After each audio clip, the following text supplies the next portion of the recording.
Hello बच्चों। तो फिर लास्ट वाली क्लास कैसी लगी? बढ़िया लगी? तो बढ़िया लगी तो चलो इसको भी कंप्लीट करते हैं। ये सेकंड पार्ट है उसी चीज का जो हम पढ़ रहे थे। क्या पढ़ रहे थे? Accounting for business transaction. ठीक है, चलो कंप्लीट करते हैं। पार्ट टू है, लास्ट है यही। ठीक है, इसके बाद कंप्लीट हो जाएगा। फिर हम आएंगे किस पे? जर्नल। जर्नल एंट्री जानते हो? इंपॉर्टेंट है बहुत। हर जगह पूछा जाता है, क्लास 11 में भी, सीबीएसई, आईसीएससी और अदर बोर्ड्स, यूपी बोर्ड, किसी भी बोर्ड में जर्नल एंट्री तो बेसिक्स है। हम अकाउंट्स वालों के लिए, हम कॉमर्स जाति वालों के लिए जर्नल एंट्री सबसे इंपॉर्टेंट चीज़ होती है, सब जानते होंगे। क्योंकि उसी से तो हम क्या करते हैं, सबसे सबसे प्राइमरी, और मैं पहला सोर्स बताऊं तो क्या है, वाउचर से उठा के हम जर्नल एंट्री तो बनाते हैं, है ना। तो फिर शुरू करते हैं। ये मेरा अच्छा लग रहा हूं ना? चलो शुरू करते हैं, आओ। तो फिर इसमें हमें क्या पढ़ना है? ये रह गया था रूल्स ऑफ अकाउंटिंग ना, फर्स्ट पार्ट में कंप्लीट नहीं किया था, इसको कंप्लीट कराते हैं। बहुत इजी सा टॉपिक है, और अगर ये पढ़ लिया तो जर्नल एंट्री बनाना बहुत आसान हो जाएगा। जर्नल एंट्री कैसे, कब डेबिट कर रहे हैं, कब क्रेडिट कर रहे हैं, मैंने लास्ट टाइम बोला था ना, हम पढ़ेंगे। आओ पढ़ते हैं आज, ठीक है। आ जाओ। तो ये होता क्या है, meaning of rules of accounting? Rules of accounting है क्या? मतलब हम कब किस चीज को डेबिट कर रहे हैं, कब किस अकाउंट को क्रेडिट कर रहे हैं। एक ऐसा अकाउंट होगा जो बेनिफिट रिसीव कर रहा होगा, एक ऐसा अकाउंट होगा जो बेनिफिट दे रहा होगा। कैसे सर, ये क्या बोल रहे हैं आप? समझते हैं, चलो। रूल्स ऑफ अकाउंटिंग क्या है? Are the principles used to decide which account will be debited and which account will be, किसको डेबिट करेंगे और किसको क्रेडिट करेंगे। बस यही चीज है, ठीक है। किसको डेबिट करेंगे, किसको क्रेडिट करेंगे in the transaction. These rules are based on the classification of account, मतलब हम क्लासिफाई करेंगे कि कौन सा अकाउंट है, ठीक है। और ये कैसे करते हैं, इसी का रूल्स हमें पढ़ने। देखो बच्चा, every transaction has two tracks. कौन से?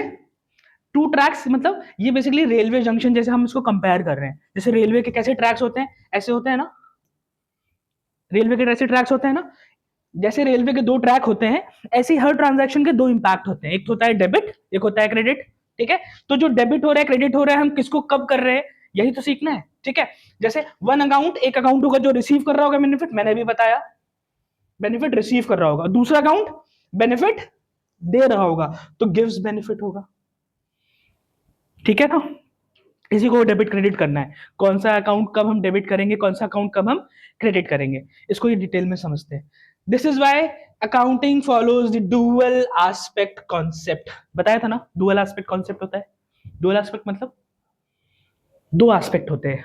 दो एस्पेक्ट कौन से? One is debited, one is credited. एक डेबिट होता है और एक क्रेडिट होता है, इसी को डुअल एस्पेक्ट कहते हैं, ठीक है। एक अकाउंट को बेनिफिट मिल रहा होता है और एक अकाउंट को बेनिफिट, एक अकाउंट से बेनिफिट जा रहा होता है। फॉर एग्जाम्पल, सर कुछ समझा दीजिए, समझ नहीं आ रहा, एग्जाम्पल दे दीजिए। एक अच्छा सा एग्जाम्पल दे देते हैं, चलो। जैसे फॉर एग्जाम्पल, हम दुकान में गए और खरीदने गए क्या, ये स्टाइलिस, स्टाइलिस कहते हैं इसको, ठीक है। तो हम खरीदने गए तो हमने परचेस किया होगा, इसको खरीदा होगा ना, इसको खरीद लिया, इसको हमने खरीदा। जब इसको खरीदा तो हमें बेनिफिट के तौर पे क्या मिला, ये हमें मिला, बेनिफिट हुआ, ये हमें मिल गया। और हमने बेनिफिट दिया क्या, हमने दुकान वाले को क्या दे दिया, क्लियर। तो ये मिला हमें, हमने रिसीव किया बेनिफिट, और हमने दिया क्या, कैश। ये बेनिफिट हमने दिया। तो दो अकाउंट हो गए ना, परचेस और कैश। एंट्री क्या पास करेंगे, अगर हमारा ये हमारे लिए स्टॉक हुआ ना, तो हम परचेज अकाउंट को हम डेबिट करते हैं, ठीक है। ये सब चीजें मैं डिटेल में डिस्कस करूंगा। अगर ये हमारे लिए स्टॉक हुआ तो हम परचेज अकाउंट को डेबिट करेंगे और टू कैश कर देंगे, ऑब्वियसली, क्योंकि कैश तो जा रहा है ना। मैंने बताया था, याद करो, पिछली क्लास में बताया था कि अगर कैश आए तो हमको क्या करना है, सोचना नहीं है कि कौन सा अकाउंट है। मैंने बताया था रियल अकाउंट होता है, लेकिन हमें सोचना नहीं है। अगर कैश आया डेबिट, अगर कैश गया क्रेडिट, बस। सबसे सिंपल चीज है ये, कैश सबसे सिंपल, बहुत बहुत बार आता है, सिंपल है बहुत। कैश आया डेबिट, कैश गया तो क्रेडिट, क्लियर हुआ। तो हमने अगर ये इसको स्टॉक माना है, फॉर एग्जाम्पल मैं बता दे रहा हूं, इसकी एंट्री बता दे रहा हूं, अगर हमने इसको स्टॉक माना है तो हमने क्या बोला, purchase account debit, purchase account debit to cash account. अगर हमने क्या बोला, ये स्टॉक है तो। सर अगर स्टॉक नहीं है तब एंट्री क्या पास करेंगे, तब बता देते हैं कि एंट्री पास करेंगे। हमने अगर मान लो इसको हमने इसको बोला स्टाइलिस, का नाम क्या है, स्टाइलिस है ना, सो स्टाइलिस बोलते हैं, तो इसी का नाम हम लिख देंगे।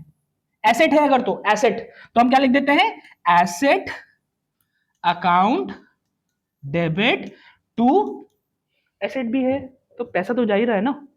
अगर हमने स्टॉक बोला तो भी पैसा जा रहा है, अगर एसेट बोला तो भी पैसा जा रहा है। तो अगर परचेज स्टॉक माना, स्टॉक के केस में क्या बोला, परचेज अकाउंट को हमने डेबिट किया, और एसेट होगा तो asset account debit to cash account.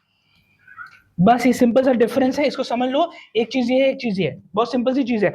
अगर जब भी स्टॉक किसी चीज को मानते हो तो परचेज को डेबिट करोगे, और अगर क्या मानते हो, एसेट, एसेट अगर है मशीनरी, सर और कोई एग्जांपल, फर्नीचर, सर और कोई एग्जांपल, लैंड एंड बिल्डिंग, ठीक है, ये सारी चीजें क्या है, एसेट्स हैं। एसेट्स को जब भी परचेज करोगे एसेट डेबिट करोगे, और कोई भी स्टॉक परचेज करोगे तो परचेज डेबिट करोगे, और कैश जाएगा तो क्या जाएगा, टू कैश अकाउंट। क्लियर है, आगे बढ़े। ठीक है, ये हो गया।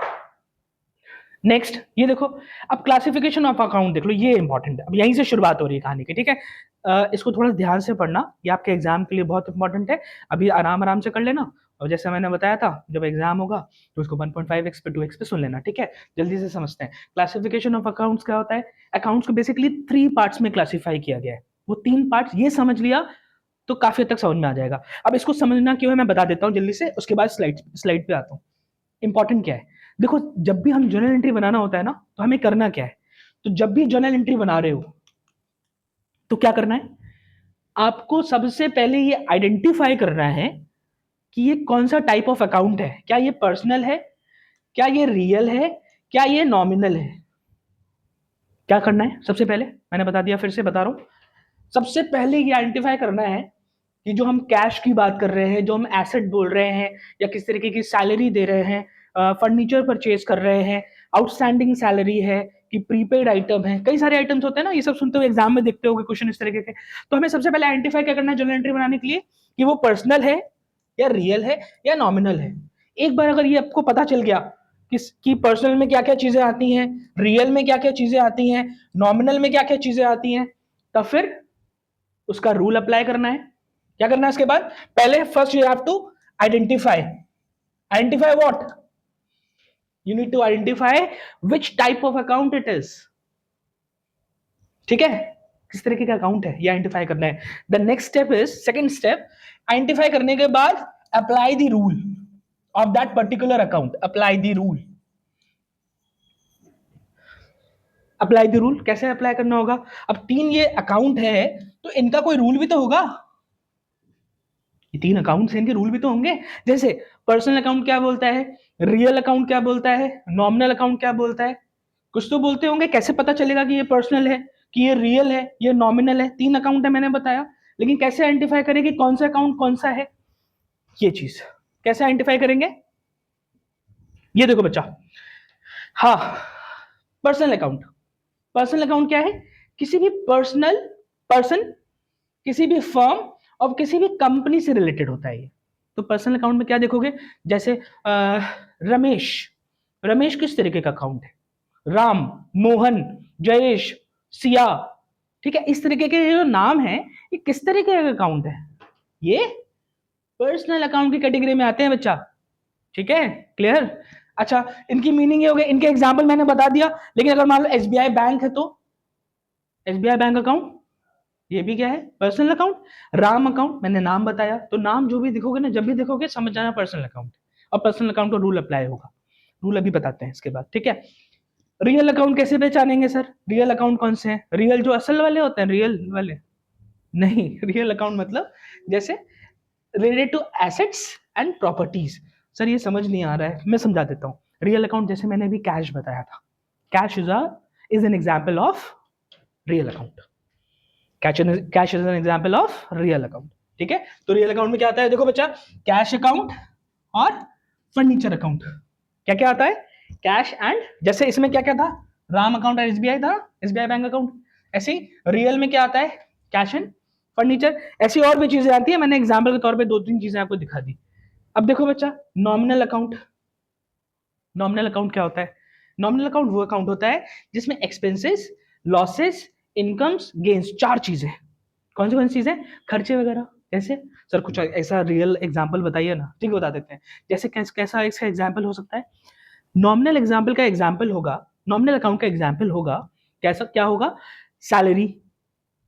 जैसे सैलरी पे कर रहे हो, बिजनेस करोगे ना, कॉमर्स लिया है ना, कॉमर्स पढ़ रहे हो, बिजनेस करने की सोच रहे हो या कुछ और सोच रहे हो इसी फील्ड में जाने की, तो अगर मान लो बिजनेस खुद का करते हो तो सैलरी दोगे स्टाफ को, लेबर को क्या दोगे? वेजेस दोगे, है ना? तो ये सब चीजें जो एक सैलरी होती है ना, वेजेस होते हैं, ये आपके खर्चे होते हैं, आपके एक्सपेंसेस होते हैं। आप जैसे मान लो दे रहे हो क्या, मैंने बोला सैलरी, और क्या दे रहे हो? वेजेस, और क्या हो रहा है? कमीशन। ये सारी चीजें क्या है? आपके नॉमिनल अकाउंट के पार्ट है। ठीक है, ये आइडेंटिफाई करना सीख गए ना। मैंने पता पहले पहले क्या करने के लिए बोला था? आइडेंटिफाई कर लो। आइडेंटिफाई कर लिया। आइडेंटिफाई जैसे कर लिया कि कौन सा अकाउंट है, ये आइडेंटिफाई करने के बाद क्या होता है? इसका रूल अप्लाई करना होता है। तो अभी मैंने क्या बताया? आइडेंटिफाई करना कि कौन सा अकाउंट क्या है। ठीक है, ये पता चल गया। अब इसके बाद हम क्या करेंगे? इसी का जो रूल होगा वो अप्लाई कर देंगे। ठीक है, इसके रूल देखें। देखें, देखो जरा इसके रूल्स कैसे होते हैं। सबसे पहले कौन सा हम पढ़ते हैं? Personal account. इससे शुरुआत हुई थी, मैंने नाम लिए थे कुछ, है ना? रोहन, सोहन, मोहन, राम, सिया, ठीक है, और जयेश, ये सब नाम लिए थे ना। ये सब कौन सा अकाउंट है? नाम किसी का, पर्सनल अकाउंट। ठीक है बच्चा। अकाउंट्स रिलेटेड टू पर्सन्स, किसी तरीके का इंस्टीट्यूशन भी हो सकता है क्या? बिल्कुल हो सकता है, इंस्टीट्यूशन भी हो सकता है। ठीक है ना? बैंक हो सकता है क्या? हाँ। कंपनीज, हाँ। तो ये सारी चीजें, इनके नाम आपके लिए पर्सनल अकाउंट होंगे। अब पर्सनल अकाउंट का रूल ये लिखा है, मिल गया। ये क्या बोलता है पर्सनल अकाउंट? डेबिट कर दो रिसीवर को, debit the receiver, credit the giver.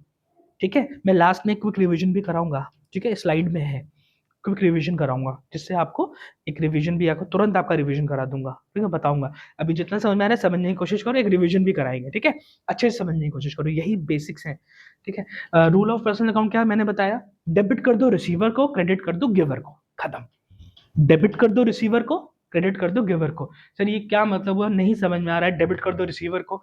अरे मतलब फॉर एग्जाम्पल, चलो एक एग्जाम्पल लेके चलते हैं। पहले तो ये एग्जाम्पल आपको पता है, सब बता दिया ना कि पर्सनल अकाउंट में Mohan account, Sohan account, Rohan account, State Bank of India account, Reliance company आ गई, ये बैंक आ गया, कोई इंस्टीट्यूशन आ सकता है ना, ये सब चीजें आ सकती हैं। अच्छा, पर्सनल अकाउंट के बारे में रूल मैंने बता दिया। डेबिट कर दो, डेबिट कर दो रिसीवर को, क्रेडिट कर दो गिवर को। सर ये रिसीवर कौन है, गिवर क्या है? Receiver of goods, giver of goods और एनीथिंग, रिसीवर ऑफ गुड्स और एनीथिंग। ठीक है, अभी मैं बताता हूं। जैसे देखो बच्चा, जैसे for example goods, goods, goods sold to Ram for ₹5,000 on credit. हमने गुड्स किसको बेचे? राम को। कितने में? 5,000 उधार में बेचे। क्रेडिट मतलब उधार। ठीक है, तो राम क्या रिसीव कर रहा है? रिसीव, मैंने बोला था ना डेबिट कर दो रिसीवर को। राम क्या है? पर्सनल अकाउंट है ना, पर्सनल अकाउंट है, और रिसीवर भी है। किसका रिसीवर है? गुड्स उसको रिसीव हो रहे हैं, इसलिए उसको हमने क्या बोल दिया? रिसीवर। ठीक है ना? Ram ji, receiver of goods. ठीक है, तो Ram is the receiver, Ram ji is the receiver. ठीक है, and sales is giving goods. मतलब यहाँ पे एक चीज और समझना, यहाँ पे एक कॉन्सेप्ट और है जो हिडन है, मैं उसको भी समझा रहा हूँ आपके लिए। ठीक है, पहली बात तो एंट्री क्या होगी? अगर हम ये ट्रांजैक्शन लेके चलें, goods sold to Ram for ₹5,000 on credit, तो राम जी को हम गुड्स बेच रहे हैं क्रेडिट में, तो एंट्री क्या होगी?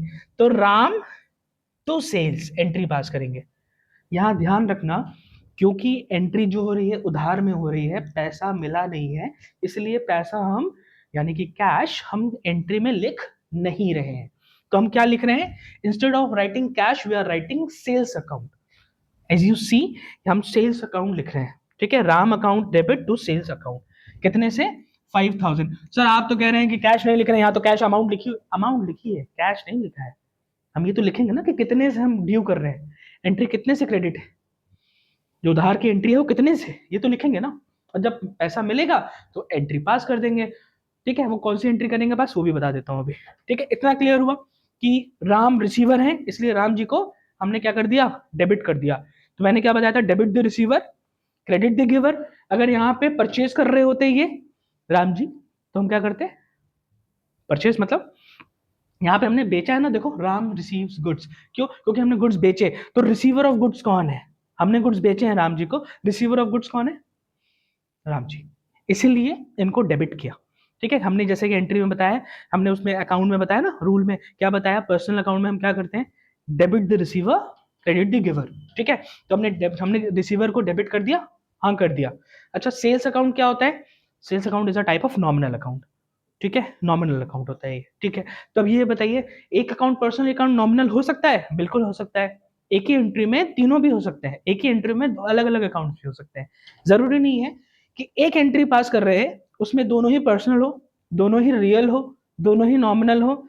इट इज नॉट नेसेसरी, ऐसा कम होता है उल्टा। ठीक है, होता क्या है, ऐसा होता है कि एक अकाउंट क्या है, पर्सनल अकाउंट है, दूसरा अकाउंट क्या है, नॉमिनल अकाउंट है, ऐसा होता है मोस्टली।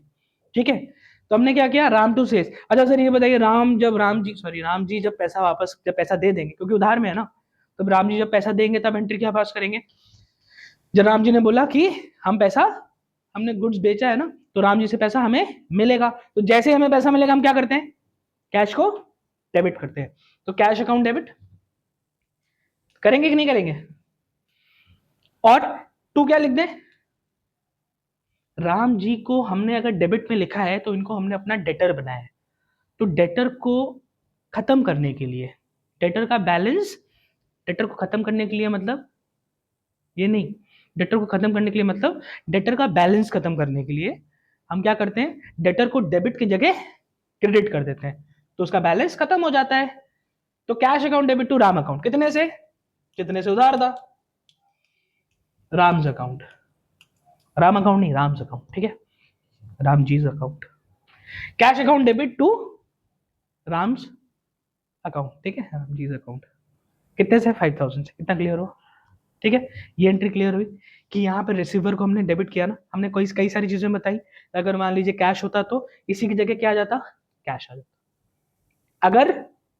अगर हमने बेचा कैश, अगर हमने बेचा, किसको बेचा, राम जी को गुड्स बेचा, और तुरंत हमें क्या मिल गया, कैश मिल गया, तो यहां नहीं, सॉरी, इंस्टेड ऑफ हियर, यहां नहीं, यहां राम जी का नाम हम नहीं लिखते, तो किसका नाम लिखते, क्या लिखते, कैश लिख देते, कैश टू सेल्स। अगर ये सेल क्रेडिट में नहीं होती तो हमें कैश मिलता तो हम कैश को डेबिट करते, कैश को डेबिट करते तो किसको क्रेडिट करते, सेल्स हुई है ना, तो सेल्स को क्रेडिट कर दिया।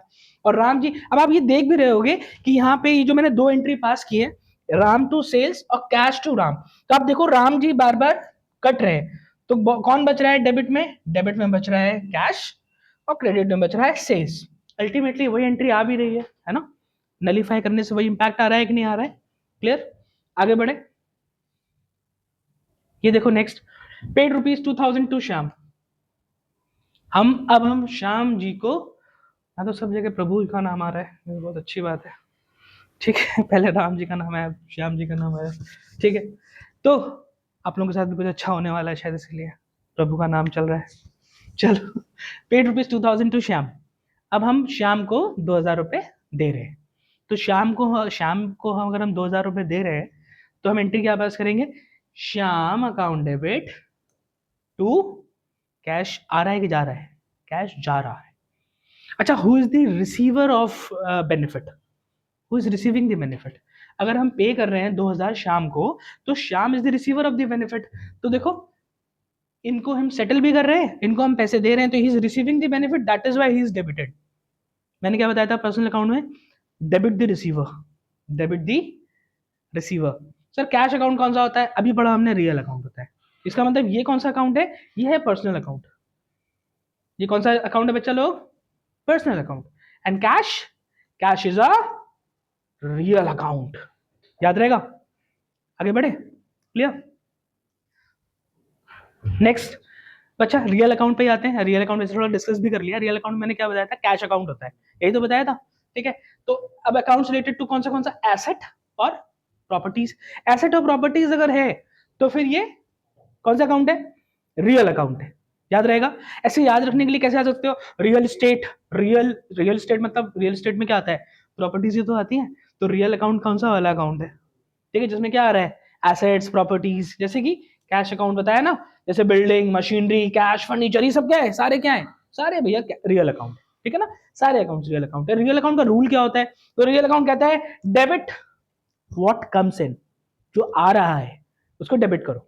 यानी कि कैश जब भी मिले, मैंने बताया था कैश मिले डेबिट करो, कैश गया क्रेडिट करो। Debit what comes in, credit what goes out. यानी कि क्रेडिट कर दो जो जा रहा है, आपके पास से जो जा रहा है गोज आउट। जैसे कैश जा रहा है क्रेडिट कर दो, कैश आ रहा है डेबिट कर दो। रियल अकाउंट का बहुत सिंपल रूल है, debit what comes in, credit what goes out. 4-5 bar repeat करोगे, दोहराओगे, रिवाइज करोगे ना, आराम से याद हो जाएगा। ठीक है, भूलोगे नहीं। 3-4 बार उसको, तीनों अकाउंट को पढ़ लोगे ना कि रियल अकाउंट कौन सा होता है।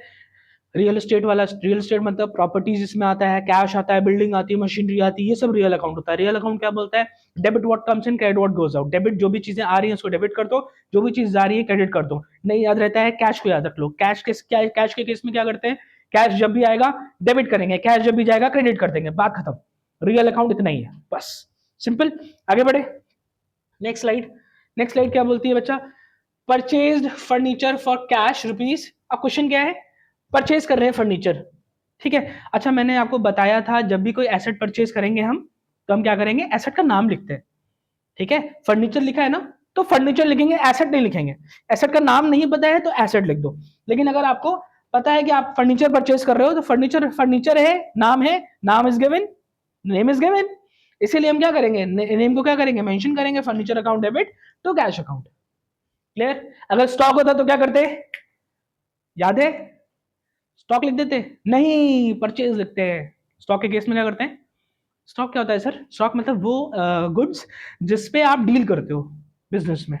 फॉर एग्जाम्पल, अगर मैं ये जो है ना, ये स्टाइलिस, ये मैं इसलिए खरीदता हूँ इसको क्योंकि मैं बेचता हूँ मार्केट में, इसलिए खरीदता हूँ, यूज करने के लिए नहीं। इसको इसलिए खरीदता हूँ, इसको मैं मार्केट में बेचता हूँ, सप्लाई करता हूँ। मैं खरीदता हूँ होलसेलर से, मैं रिटेलर हूँ और मैं मार्केट में कस्टमर्स को बेचता हूँ। तो मेरे लिए this stylish is not an asset, but asset है मतलब, लेकिन कुछ तरीके का एसेट है, ये करंट एसेट है, ये स्टॉक है मेरे लिए। स्टॉक की हम एंट्री कैसे पास करते हैं, परचेज करके। हम इसको जब भी परचेज करेंगे तो हम परचेज लिखेंगे डेबिट में, ना कि इसका नाम। लेकिन अगर मैं एंड कस्टमर हूं, मैं इसको सिर्फ खरीद ले रहा हूं क्योंकि मैं इसको इस्तेमाल करूंगा, मैं इसका कंजम्पशन करूंगा, मैं इसका कंज्यूमर हूं। अगर मैं इसका कंज्यूमर हूं, इसका कंजम्पशन करूंगा, तो मैं इसको एसेट ट्रीट करूंगा। एसेट ट्रीट करूंगा तो एसेट का नाम लिखूंगा। फर्क समझ में आया, डिफरेंस समझ में आया, यही डिफरेंस है बस। ठीक है, तो purchase furniture for cash rupees 10,000, furniture comes in, मतलब रियल अकाउंट है ना, फर्नीचर कम्स इन, फर्नीचर मेरे पास आया, फर्नीचर खरीदा मैंने, फर्नीचर मेरे पास आया होगा ना, उसके बदले मैंने क्या दे दिया, कैश दे दिया। तो यहां पर देखो दोनों रियल अकाउंट है, both accounts are real account, ये भी रियल अकाउंट है। कैश तो बहुत अच्छे से समझ गया होगा, याद हो गया होगा आप लोगों को ना, कितनी बार बोल दिया मैंने कैश कैश। तो कैश गोज आउट है और फर्नीचर कम्स इन है, तो debit what comes in, credit what goes out. Clear? आगे बढ़े, चलो देखो बच्चा, sold old machinery for rupees 15,000, 15,000 में हमने पुरानी मशीन को बेच दिया।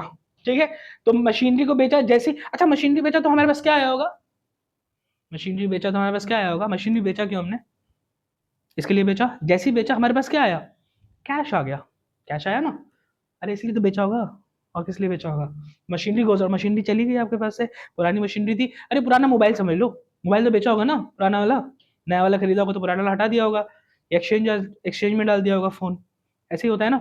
तो आपके पास से फोन गया और आया क्या, कैश आया, तो एंट्री क्या पास कर देंगे, cash account debit to machinery account. Sir इसमें समझ नहीं आ रहा है कि कैश अकाउंट तो जा रहा है, मशीनरी जा रही है, क्या मशीनरी बेच रहे हैं, हाँ मशीनरी बेच रहे हैं, क्या ये किस तरीके का अकाउंट है, इसको बेसिकली ना हम नरेशन से समझते हैं, क्योंकि ये ओल्ड मशीनरी बेच रहे हैं ना, तो नरेशन में लिखते हैं बीइंग ओल्ड मशीनरी सोल्ड, ऐसे करके लिखते हैं। तो नरेशन से एकदम एंट्री पूरी तरीके से क्लियर हो जाती है, और नरेशन ही एंट्री को कंप्लीट करता भी है, इसलिए नरेशन लिखना जरूरी होता है। और नहीं लिखते हो ना तो उसके मार्क्स कटते हैं, इसलिए नरेशन जरूर मेंशन करो, कुछ भी उसके बारे में ट्रांजैक्शन को देख के समझ के, जैसे being old machinery sold for cash, है ना, इतना भी लिखोगे कंप्लीट होना चाहिए, इससे कंप्लीट हो जाएगा और पूरे मार्क्स मिल जाएंगे, है ना, मार्क्स नहीं कटेंगे आपके।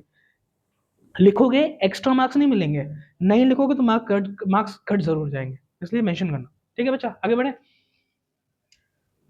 नेक्स्ट देखो तीसरा हम लोगों ने क्या क्या पढ़ लिया, रियल पढ़ लिया, और पर्सनल पढ़ लिया सर, रिवाइज करा दीजिए, रिवाइज नीचे भी कराऊंगा, अभी भी बता देता हूँ फिर से।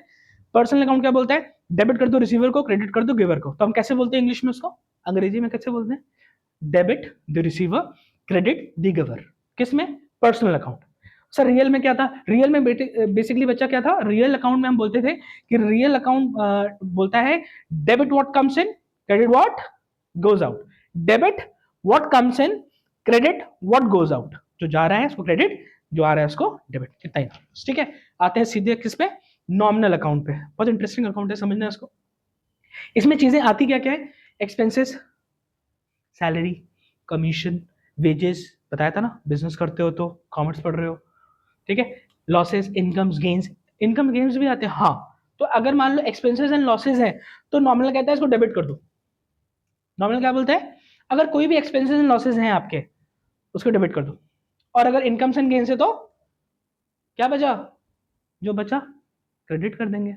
तो अगर किसी तरीके का खर्चा है या नुकसान हो गया है, डिफरेंस पता है ना? नहीं पता हो तो कमेंट करना, जरूर मैं आपकी इस क्वेरी को आंसर करूंगा कि क्या बोल रहा है, कि ये डिफरेंस क्या है, इसका पता होना चाहिए। What is the difference between expenses and losses?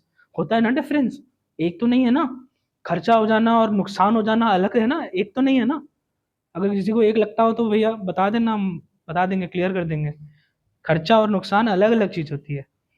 Salary दे रहे हो, खर्चा है, नुकसान नहीं है, ठीक है। पैसा लेकिन जेब से गिर गया, या कहीं किसी मशीनरी को बेचा आपने, लॉस हो गया, उस पर मतलब का सस्ते में बेच दिया जाता है तो लॉस हो गया, नुकसान है वो। समझ रहे हो ना? खर्चा और नुकसान बोथ आर डिफरेंट थिंग, ठीक है। Expenses and losses are both are different.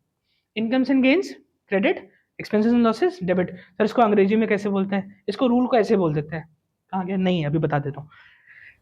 Debit all expenses and losses, debit all expenses and losses, credit all incomes and gains. Nominal account क्या बोलता है? Debit all expenses and losses, credit all incomes and gains. सारे expenses and losses को, अगर आपके पास जो भी expenses and losses है उनको करो डेबिट, अगर वो नॉमिनल अकाउंट है तो क्रेडिट कर दो किसको? इनकम्स एंड गेन्स को। सिंपल, इजी, खत्म। अब इसमें क्या क्या एग्जांपल्स होते हैं? Salary, commission, rent, discount received.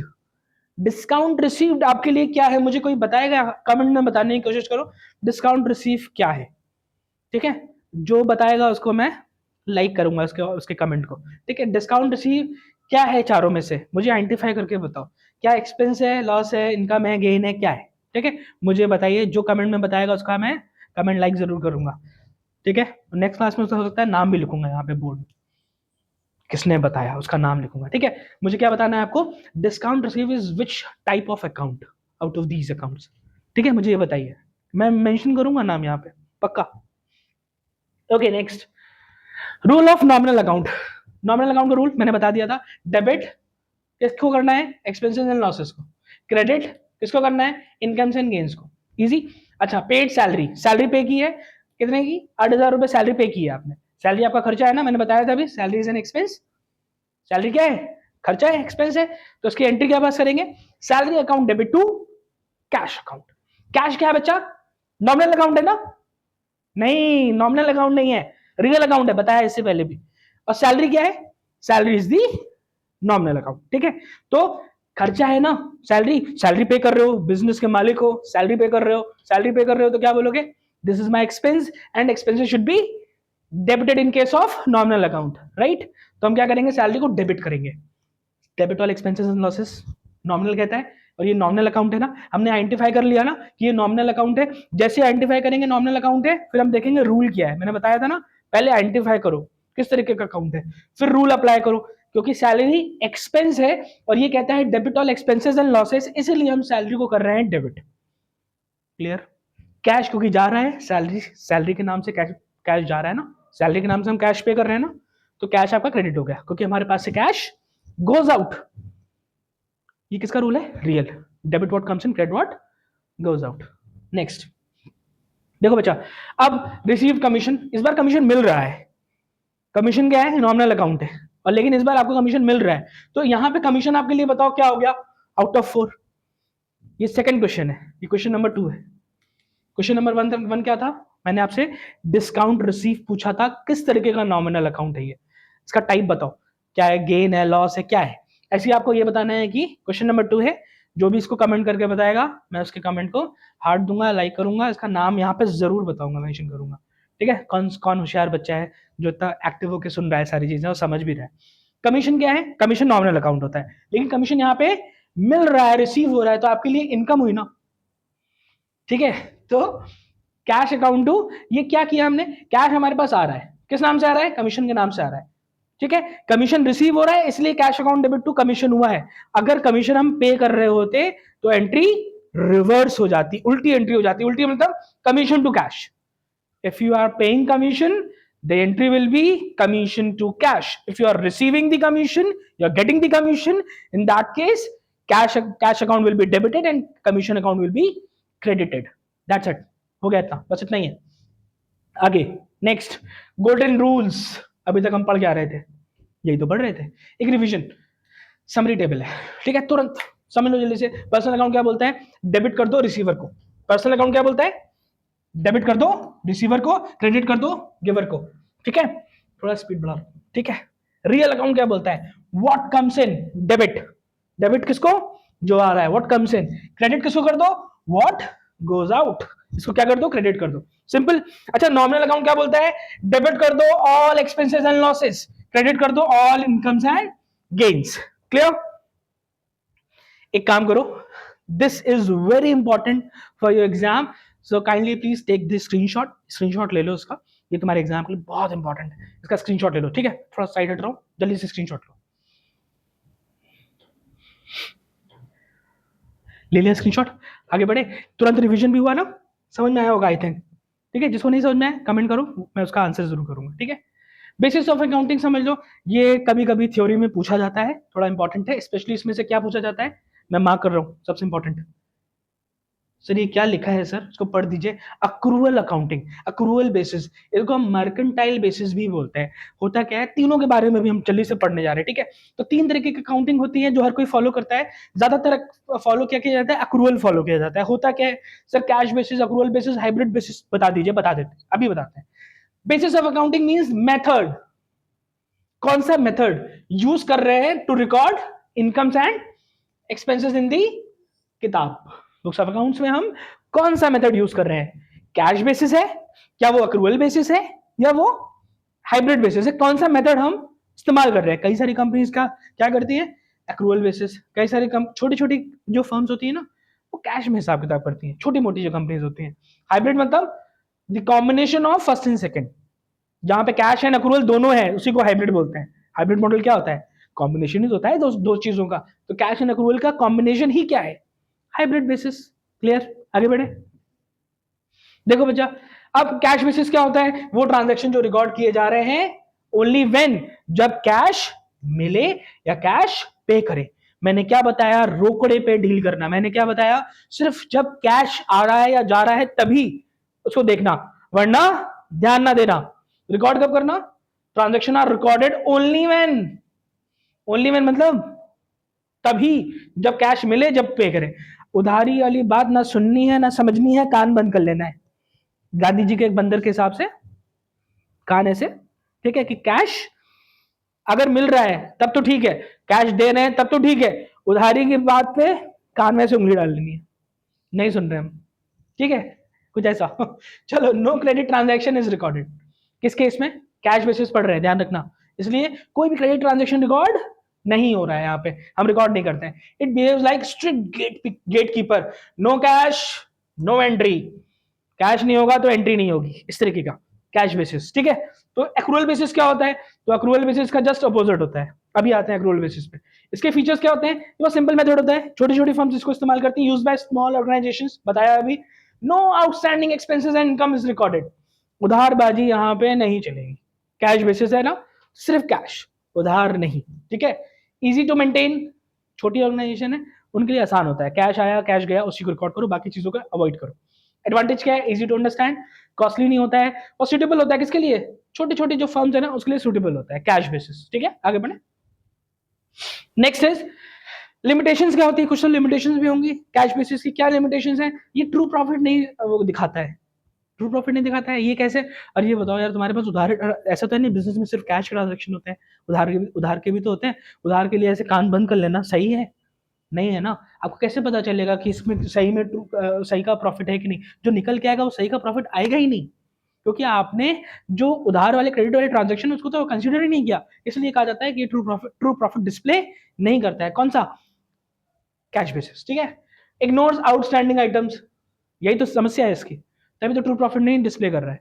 ठीक है, not suitable for large business के लिए सुटेबल नहीं है। ठीक है, जो लार्ज बिजनेसेस होते हैं उनके लिए, क्योंकि उनके यहाँ कई सारे ट्रांजेक्शन होते हैं बड़े बड़े उधार के, अगर आप उसको कंसिडर नहीं करोगे तो फिर बड़ी गड़बड़ हो जाएगी, है ना। तो ट्रू वैल्यू, ट्रू रिपोर्ट आएगी ही नहीं सामने, ट्रू प्रॉफिट डिस्प्ले ही नहीं होगा सामने, है ना, विच इज रॉन्ग। एग्जाम्पल क्या हो गया? जैसे सैलरी है मार्च की, इसको ध्यान समझिएगा, ये एग्जाम्पल ध्यान समझ लेना, क्लियर हो जाएगा। सैलरी मार्च की जो है 5000 है, ये पेड इन अप्रैल है। मान लो जैसे मार्च, ऐसे ही तो होता है, मार्च की सैलरी है, फर्स्ट से आपने 30 तक काम किया, 31 मार्च तक। ठीक है, आपको सैलरी अगर मिल रही है कब? अप्रैल में मिल रही है फॉर एग्जाम्पल, तो फिर उस केस में क्या होगा? ऐसी चीजों को हम अवॉइड करेंगे, रिकॉर्ड नहीं करेंगे। तो इसको रिकॉर्ड कहां नहीं करेंगे? मार्च में रिकॉर्ड नहीं करेंगे। कहां करेंगे? अप्रैल के महीने में, क्योंकि पे कब की जा रही है? अप्रैल में। तो अप्रैल में ही कैश जा रहा होगा, तो जब कैश जा रहा होगा तब रिकॉर्ड कर लेंगे, जब कैश की बात नहीं कर रहे हैं तो हम इसको रिकॉर्ड नहीं करेंगे। यही तो हुआ।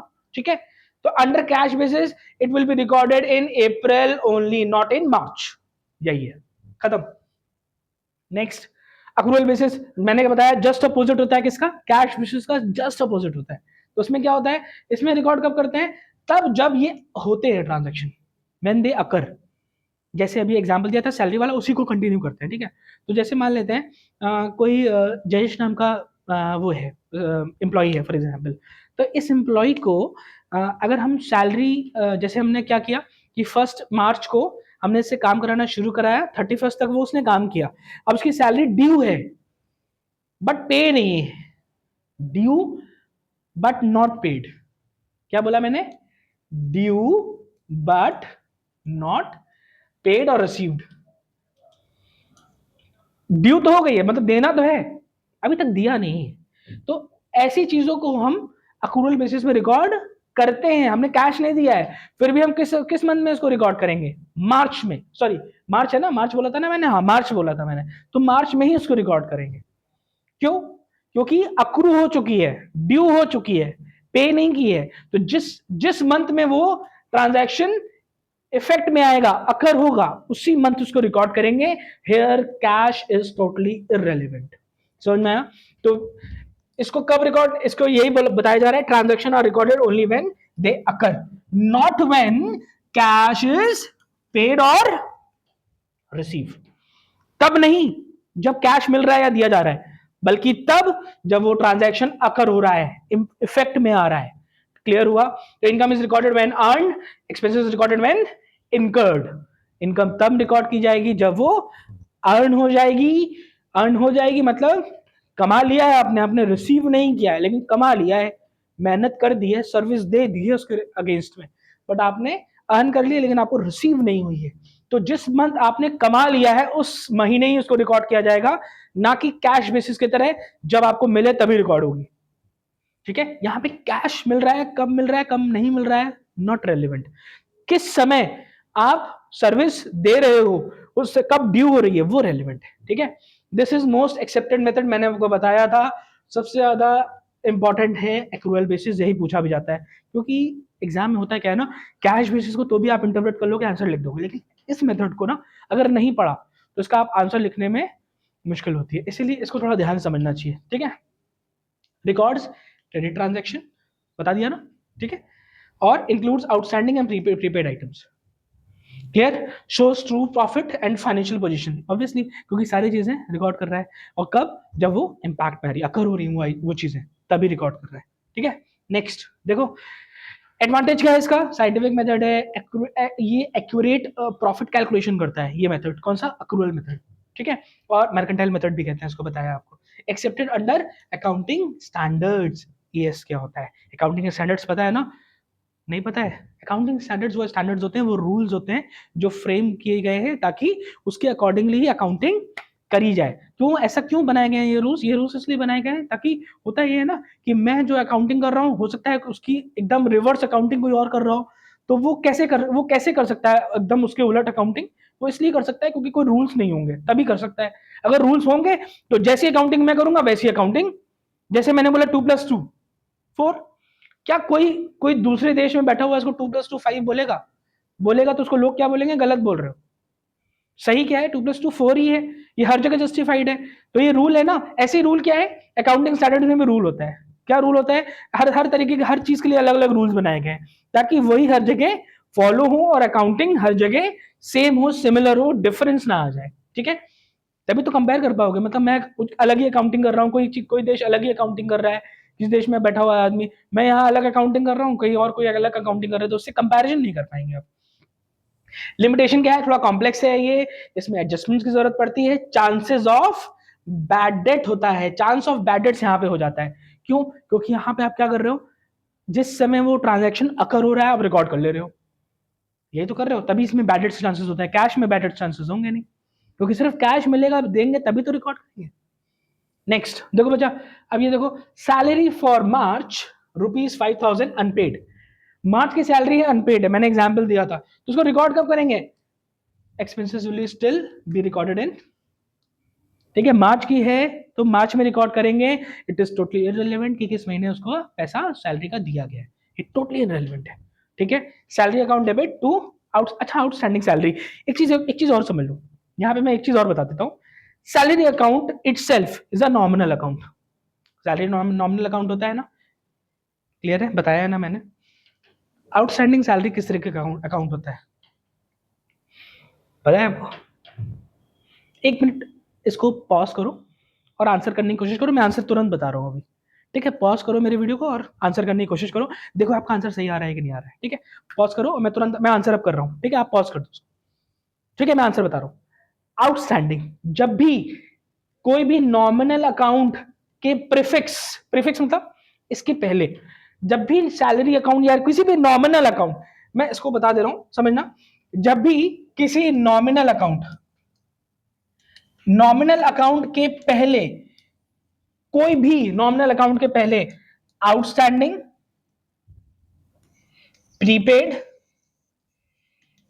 एडवांस, अगर ये प्रीफिक्स लगे हैं, किसी भी नॉमिनल अकाउंट के पहले अगर ये प्रीफिक्स लगे हुए हैं तो उसको हम कौन सा अकाउंट बोलते हैं, उसको हम कहते हैं पर्सनल अकाउंट। याद रहेगा, बहुत इंपॉर्टेंट एग्जाम में ऐसा क्वेश्चन पूछा गया है। ठीक है, कि नॉमिनल अकाउंट के पहले अगर आउटस्टैंडिंग, प्रीपेड, एडवांस, यानी कि नॉमिनल अकाउंट क्या है, सैलरी, लेकिन हमने क्या बोल दिया, आउटस्टैंडिंग सैलरी।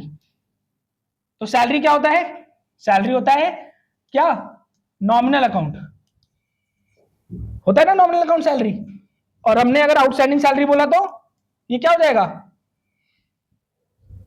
Personal account.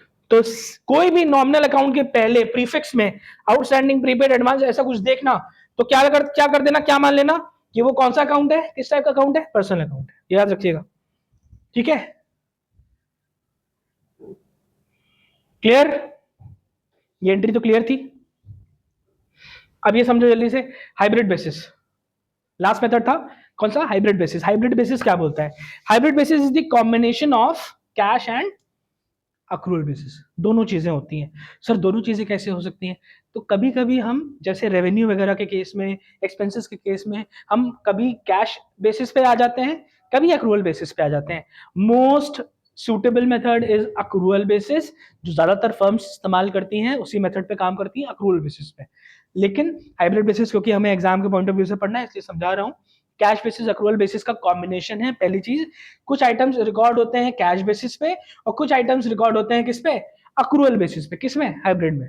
ठीक है, जैसे सैलरी है अक्रूवल बेसिस हो गया, कमीशन है कैश, मतलब बेसिकली ये कि रेवेन्यू जब भी है, किसी भी तरीके का रेवेन्यू है या एक्सपेंसेस है तो हम इसको अक्रूवल बेसिस पे ही रिकॉर्ड कर लेते हैं, और जो जो रेवेन्यू होती है बेसिकली उसको सिर्फ कैश बेसिस पे ही रिकॉर्ड करते हैं। ऐसा समझो, जब भी इनकम होगी नहीं जब तक, तब तक हम उसको मानेंगे नहीं, लेकिन एक्सपेंसेस अगर लगता है आपको हो सकते हैं या मतलब हो चुके हैं अभी तक, हमने अभी इसको पे नहीं किया है, हम इसको अक्रूवल बेसिस पे कंसीडर कर लेंगे, ये कहने का मतलब। ठीक है, बस इतना ही था। अब डिफरेंस बिटवीन कैश बेसिस और, ये आता है एग्जाम में कभी कभी, तो क्या क्या है तुरंत तुरंत देख लेते हैं क्या क्या चीजें हैं। ये कैश पेमेंट ही आएगा यहाँ पे क्या होगा, अकरेंस पे ही हम रिकॉर्ड कर लेते हैं। रिकॉर्डिंग कब होती है, समझ गए ना। Credit transaction not recorded, accrual basis में हम तुरंत रिकॉर्ड करते हैं, ठीक है। आउटस्टैंडिंग आइटम्स को हम कैश में क्या कर देते हैं, तुरंत इग्नोर करते हैं, नहीं लिखते हैं, ठीक है, आउटस्टैंडिंग आइटम्स को, और यहाँ पे रिकॉर्ड किया जाता है। एक्यूरेसी किसकी, इसकी क्या होती है, कम होती है कंपैरेटिवली। क्या होती है एक्यूरेसी इसकी, कम होती है, और इसकी एक्यूरेसी ज्यादा होती है। किसमें, अक्रूवल बेसिस की एक्यूरेसी को हम ज्यादा बताते हैं, वो ज्यादा ट्रू एंड फेयर व्यू आपके सामने रखता है, और कैश बेसिस कम रखता है, ठीक है। अच्छा नेक्स्ट क्या है, suitable for small businesses and it is suitable for large businesses, ठीक है, क्लियर इतना। अच्छा क्या क्या क्या आइटम्स है, इंपॉर्टेंट आइटम्स कौन से हैं, outstanding expenses, expenses due but not paid, उसमें क्या है, electricity bill unpaid prepaid expenses है, ये एक्सपेंसेस पेड इन एडवांस, ये सब इसके एग्जांपल्स हो गए। Insurance paid for next year, किसके एग्जांपल्स हैं, क्लियर है ना। नेक्स्ट बच्चा, accrued incomes, income earned but not yet received, unearned income क्या होगी, इनकम रिसीव्ड इन एडवांस, उसको अनअर्न्ड इनकम कहते हैं। ये दोनों चीजें देख लेना एक बार, बस ये इंपॉर्टेंट है थोड़ा सा एग्जाम के पर्पज से। नेक्स्ट, डबल एंट्री मैकेनिज्म क्या होता है भैया, इसके इसका भी वही चीज है कि एक अकाउंट डेबिट होता है, एक अकाउंट क्रेडिट होता है, इसी को क्या बोला जाता है, डबल एंट्री सिस्टम। ये बैकबोन ऑफ अकाउंटिंग होता है, जो सर्कल कर रहा हूँ वही चीज इंपॉर्टेंट है, उसके अलावा कोई चीज इंपॉर्टेंट नहीं है, ठीक है। डबल एंट्री क्लियर हुआ। डबल एंट्री मतलब दो एस्पेक्ट होते हैं, ठीक है, complete recording, scientific method, it is help in preparation of final accounts. Final accounts मैंने बताया था आपको क्या क्या होते हैं, trading, P&L and balance sheet, इसको भी पढ़ेंगे हम लोग बाद में जाके, अच्छे से पढ़ेंगे। Arithmetical accuracy can be checked by double entry system. Accounting equation इससे पहले वाली क्लास में पढ़ा चुका हूँ, asset is equals to liability plus capital बोलो या कैपिटल प्लस लायबिलिटी बोलो, एक ही बात है, या capital plus liability is equals to asset बोलो, एक ही चीज है, ठीक है। जैसे कई सारे फॉर्मुलाज होते हैं, मैंने बताया था, अगर नहीं याद आ रहा है या आपने नहीं देखा है, इससे पहले वाली क्लास जरूर देखो, तो उसमें मैंने डिटेल में इसको समझा दिया है, ठीक है, इजी। अच्छा एक्सप्लेनेशन, हाँ ये देखो, एसेट्स जो बिजनेस ओन करता है, एसेट क्या होता है, जो बिजनेस ओन कर रहा है वो आपके लिए एसेट है, जो बिजनेस का है। कैपिटल क्या है, ओनर का इन्वेस्टमेंट आपकी कैपिटल है। What is liability, amount payable to outsider, liability होती है ऐसी चीज जो ऑब्लिगेशन टू पे है, आपको फ्यूचर में पे करना है, ऐसी चीज आपके लिए लायबिलिटी होती है, ठीक है। अब जैसे एंट्री क्या हो जाएगी, स्टार्टेड बिजनेस विद कैश ₹1,00,000, तो कैश इंक्रीजेस और कैपिटल इंक्रीजेस, ये इक्वेशन में बता रहा है। देखो क्या एसेट में क्या इंक्रीज हुआ, कैश।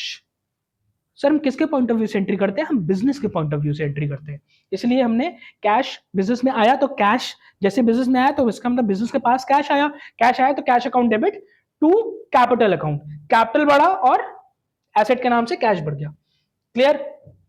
देखो कैश आया, कैश बढ़ा, और कैपिटल बिजनेस में आया, कैपिटल बढ़ा, ये कैपिटल लायबिलिटी होती है। तो जब भी हम पहली एंट्री पास करते हैं, बिजनेस में कैश लेके आए, फर्नीचर लेके आए, कुछ भी लेके आए, तो जो भी एसेट लेके आए डेबिट कर दो, और कैपिटल को हमेशा क्या कर दो, क्रेडिट कर दो, क्लियर हुआ, इतना क्लियर हुआ। Purchase goods on credit, goods purchase कर रहे हैं उधार में, तो परचेज इंक्रीज हो रहा है, और क्रेडिटर भी इंक्रीज हो रहे हैं। क्रेडिटर क्यों इंक्रीज हो रहे हैं, क्योंकि क्रेडिट में जा रहे हैं ना, तो क्रेडिटर बढ़ जाएंगे, वो बाद में पैसा देंगे तो उनको क्या करेंगे, क्रेडिट से डेबिट करके उनका बैलेंस खत्म करेंगे, क्लियर। एंट्री क्या होती है, purchase account debit to Ram, यहां राम जी क्या है, क्रेडिटर है, और जब ये पैसा देंगे ना, इनको डेबिट करके कैश को क्रेडिट कर देंगे, ठीक है। मतलब ये क्या हो रहा है, परचेज हो रहा है ना, परचेज, हाँ, तो Ram account debit to cash, हम कैश दे रहे हैं ना,